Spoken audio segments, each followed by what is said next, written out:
नमस्कार, स्वागत है आप सभी का। तो 8 सालों के लंबे इंतजार के बाद फाइनली जैक मतलब झारखंड एकेडमिक काउंसिल ने जेटेट का ऑफिशियल नोटिस जारी कर दिया गया है। आपको आज झारखंड के जो भी प्रमुख दैनिक समाचार पत्र हैं, हर जगह आपको इसका नोटिस मिल जाएगा। मैं आपको सैंपल दिखाऊंगा भी। और सबसे इंपॉर्टेंट चीज, नीचे जो व्हाट्सएप ग्रुप का लिंक डिस्क्रिप्शन बॉक्स में दिया हुआ है, वहां जाके आप जरूर जुड़ जाइए। इसके जो भी नोटिस है, जो भी नोटिफिकेशन है, सिलेबस है, सबको मैं उस ग्रुप में जोड़ दूंगा। सबसे इंपॉर्टेंट चीज, एक फ्री टेस्ट मैंने आयोजन किया है, ठीक है ना, जो कि सिलेबस चेंज हो, जो भी लेटेस्ट सिलेबस रहेगा उसको लेकर के मैंने एक फ्री टेस्ट डाला हुआ है, उसको भी आप फ्री में अवेल कर सकते हैं, ठीक है ना। सबसे पहले हम लोग वीडियोस में जानेंगे इंपॉर्टेंट डेट्स के बारे में, ठीक है ना, क्या क्या डेट्स हैं, एलिजिबिलिटी क्या है, फी क्या रखा गया है, ठीक है, सिलेबस चेंज के बारे में डिस्कस करेंगे और फाइनली कटअप के बारे में। और एक और है कि इस बार सेक्शन वाइज भी कटअप दिया गया है, ठीक है। तो जो भी आपके सगे संबंधी है, आपके मित्र हैं, आपके भाई बहन है, रिश्तेदार हैं, सब तक की वीडियो शेयर कीजिए ताकि उनके पास भी ये सारे ऑथेंटिक इन्फॉर्मेशन जो मैंने डाला है मेहनत करके, वो उनके पास तक पहुंच पाए और उसका वो बेनिफिट अपने एग्जाम में ले पाए, ठीक है। बिना टाइम का स्टार्ट करते हैं हम लोग सबसे पहले इंपॉर्टेंट डेट्स के बारे में, ठीक है। तो 1 महीने का टाइम दिया गया है जैक के द्वारा फॉर्म को भरने के लिए। वो डेट रखा गया है 23 जुलाई से 22 अगस्त तक। एक बात आपको बता दें, ये एग्जाम कंडक्ट करा रही है JAC, Jharkhand academic council. Jharkhand में 3 तरह का संस्था है जो एग्जाम कंडक्ट कराती है, जैक, जेपीएससी एंड जेएसएससी, ठीक है ना।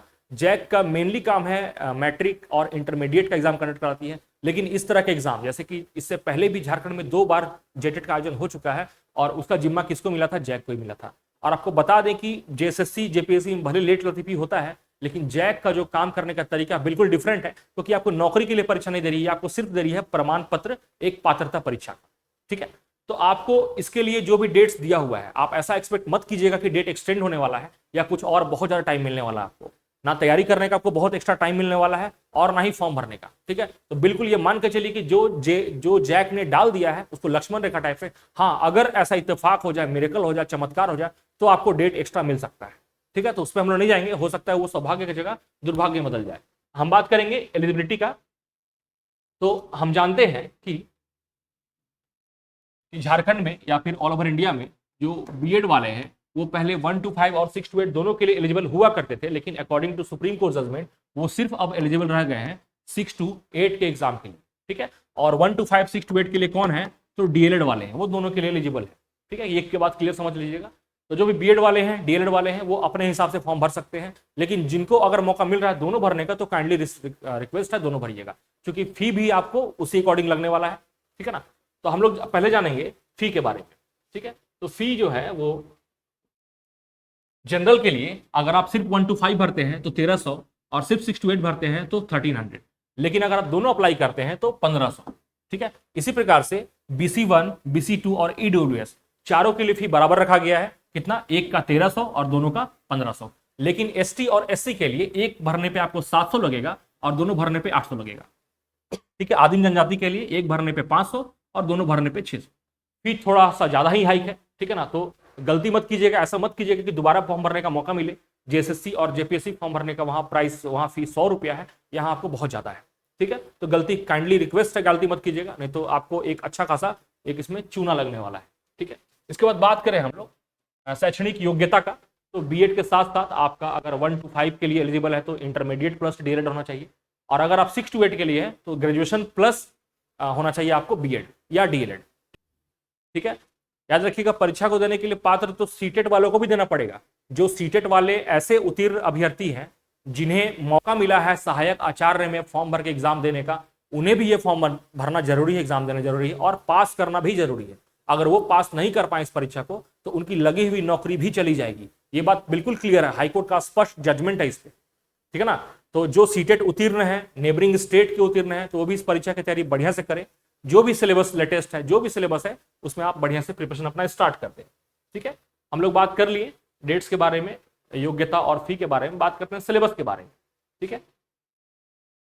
तो सिलेबस के बारे में, क्योंकि सिलेबस अभी तक ऑफिशियल वेबसाइट में आया नहीं है, लेकिन सिलेबस बहुत ही बड़े लेवल पे चेंज होने की बात चल रही है, क्योंकि लिखा हुआ है यहाँ पे कि इसका जो स्तर होगा वो स्नातक स्तर का होगा 6 to 8 के लिए, ठीक है।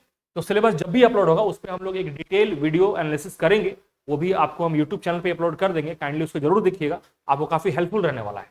लेकिन आप ये मान लीजिए कि सिलेबस इस बार बदलने वाला है, तो आप सीटेट से इस बार बिल्कुल भी इसको कंपेयर मत कीजिएगा। ये गलती बिल्कुल मत कीजिएगा कि आप सीटेट से इसको कंपेयर कर दिए, फंस जाइएगा वहां पर आप, ठीक है ना। क्योंकि आप बहुत सारा चीज देखिएगा बदलाव हुआ है। सीटेट में क्या होता है ना, सिर्फ आपको ऑल ओवर पास करना होता है। जेटेट में भी पहले यही था, ऑल ओवर में आप लाइए। इसके लिए कितना है, सामान्य जाति के लिए कितना है 60%। 60% का मतलब कितना होता है, अगर 150 क्वेश्चन, इच क्वेश्चन 1 मार्क्स का है तो आपको 90 क्वेश्चन सही करना है। ध्यान रखिएगा, नेगेटिव मार्किंग नहीं है, ठीक है। तो 90 क्वेश्चन अगर आप सही करते हैं then you are qualified for this exam, और आपको मिल जाएगा प्रमाण, इसका जो पात्रता परीक्षा का प्रमाण पत्र है वो भी आपको मिल जाएगा, ठीक है। कितना है सामान्य जाति के लिए 60%, लेकिन BC1, BC2 और EWS के लिए 55%।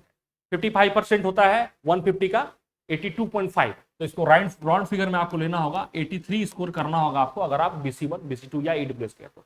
लेकिन अगर आप ST, SC या फिर आदिम जनजाति के तो आपको 50%, इसका मतलब आपको 75। लास्ट टाइम BC1, BC2 के लिए ना ये 83 नहीं था, 78 था। इस बार काफी बदलाव किया गया। अब बात करें हम लोग सेक्शन वाइज कटअप का, जिसकी मैं बात कर रहा था, तो आपके पास 4 सेक्शन होते हैं। पहला पेडागोजी, दूसरा हिंदी इंग्लिश, तीसरा SST या मैथ साइंस, और चौथा में आपको अपना रीजनल लैंग्वेज, ठीक है ना, जो 15 में से एक है। तो आपको हर जगह अलग अलग पास करना होगा, ये भी मैंडेटरी है। आप ऐसा है कि पूरा जेटेट में 120-25 नंबर ले आए लेकिन किसी एक सेक्शन में फेल है, इसका मतलब कि आप फेल हो गए, आपको नहीं मिलने वाला प्रमाण पत्र नहीं मिलेगा। इसका मतलब आगे आने वाले जो फर्दर वैकेंसीज है 1 to 5 और 6 to 8 का, उसके लिए आप पात्र नहीं रहेंगे, ठीक है। तो कितना है बता दे, तो जनरल के लिए 40% है मैक्सिमम। 40% मतलब क्या होता है, अगर 30 नंबर का कोई सेक्शन है तो आपको यहां पर स्कोर क्या करना होगा, 12 करना होगा। मैथ साइंस अगर 60 मार्क्स का है तो कितना लाना होगा आपको, 60 मार्क्स का कितना बोले 40%, मतलब कितना होता है 24 स्कोर करना होगा आपको आउट ऑफ 60। नेगेटिव मार्किंग नहीं है तो थोड़ा सा सुविधा जरूर हो जाता है। लेकिन बात करें ST, BC1, BC2 के लिए तो कितना है 35% है, मतलब 30 नंबर का 35 कितना होता है 10.5 होता है। राउंड में कितना बोलिएगा, इसको 11 बोलिएगा। यही बात करें BC1, BC2 और आदिम जनजाति क्या है मेरा 30% है। 30% कितना होता है 30 का, आपको 9 होता है, 9 तो लाना ही लाना है। इसका मतलब ये हुआ कि ऐसा मत कीजिएगा कि किसी एक खास सेक्शन में हम बहुत मेहनत कर दिए और एक सेक्शन को बिल्कुल इग्नोर कर दिए। ऐसा बिल्कुल नहीं करना, आपको हर एक सेक्शन पे मेहनत करना है और कोशिश करना है अच्छा से अच्छा स्कोर लाना है, ताकि आगे आने वाले फर्दर वैकेंसीज में आपको मौका मिल पाए। लास्ट टाइम मैंने भी जेटेट की परीक्षा दी थी और मुझे 150 में से 103 स्कोर मुझे मिला था। और उस टाइम का मार्कशीट कैसा होता था, तो सिर्फ आपको ऑल ओवर स्कोर करना था। जैसे मेरा जो कैटेगरी है BC2, हमको 150 में लाना था 78, मुझे कितना आया 103, ठीक है ना। रीजनल लैंग्वेज मैंने क्या चुना था, नागपुरी चुना था। इस बार ऐसा मार्कशीट नहीं मिलेगा, मार्कशीट मिलेगा इस बार आपको सबका अलग अलग सेक्शन बना रहेगा, पेडागोजी, हिंदी इंग्लिश, ठीक है, SST या साइंस मैथ और रीजनल लैंग्वेज। आपको मार्कशीट का भी प्रारूप बदल के मिलने वाला है, ठीक है ना। बाकी आपको इस तरह के वीडियोस जो ऑथेंटिक वीडियोस हैं, ठीक है ना, आप उसको देखने के लिए आप मुझसे जुड़े रहें। बाकी आपका वीडियो में एंड तक रहने के लिए बहुत बहुत धन्यवाद। जय हिंद।